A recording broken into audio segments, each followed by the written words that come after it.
सवाल का उत्तर दीजिए कि अगर किसान की फसल खराब हो जाए तो क्या उसको कोई आमदनी होगी। आपका उत्तर होगा नहीं। कारण क्या है? क्योंकि किसान एक ही फसल के ऊपर निर्भर करता है और अगर 6 महीने या साल भर के बाद किसी भी कारणवश उसकी फसल खराब हो गई तो उसको कोई भी आमदनी नहीं मिलेगी। लेकिन अगर हम इंटीग्रेटेड फार्मिंग अप्रोच को फॉलो करते हैं तो हम यहां पर डेली इनकम भी जनरेट कर सकते हैं और हमारी लागत को भी कम कर सकते हैं। नॉर्मली किसान को फसल उत्पादन के लिए डेली अपनी इन्वेस्टमेंट करनी पड़ती है, खर्चा उसका बढ़ता चला जाता है और अंत में वो आपका मौसम के ऊपर निर्भर रहकर कहीं ना कहीं आश्रित होकर या फिर मंडियों के भाव के ऊपर आश्रित होकर रह जाता है और कई बार उसको फसल का दाम नहीं मिलता और कई बार जो है बारिश के कारण या किसी भी आपके मौसम या फिर बीमारियों के कारण फसल खराब हो जाती है और अंत में उसके हाथ में कुछ भी नहीं लगता। लेकिन दूसरी तरफ इंटीग्रेटेड फार्मिंग अप्रोच, जो कि अभी रिसेंटली 3 केस स्टडीज हैं जो इस न्यूज़पेपर में है, उनको आप समराइज अगर करना चाहो तो ऐसे कर सकते हो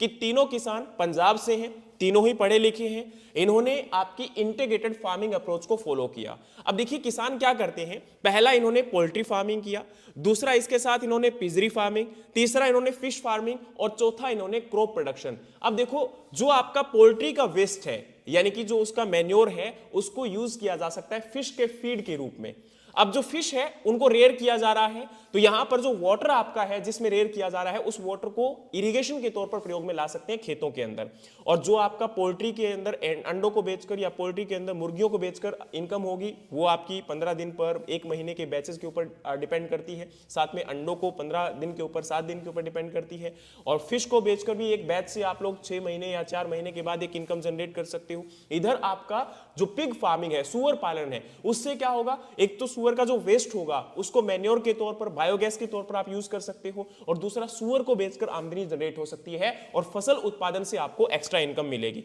तो यहां पर इंटीग्रेटेड फार्मिंग में एक तो आपकी लागत कम हो जाती है क्योंकि एक का जो वेस्ट है वो दूसरे के इनपुट के रूप में प्रयोग हो रहा है और यहां पर दूसरा आपको डेली या फिर ये कह सकते हो मंथली इनकम आपके पास आ रही है, यानी कि किसान को जेब जो है वो कभी भी खाली नहीं रहेगी। और यही बात इंपॉर्टेंट होती है इंटीग्रेटेड फार्मिंग की, जिसके साथ हम किसान की आमदनी को बढ़ा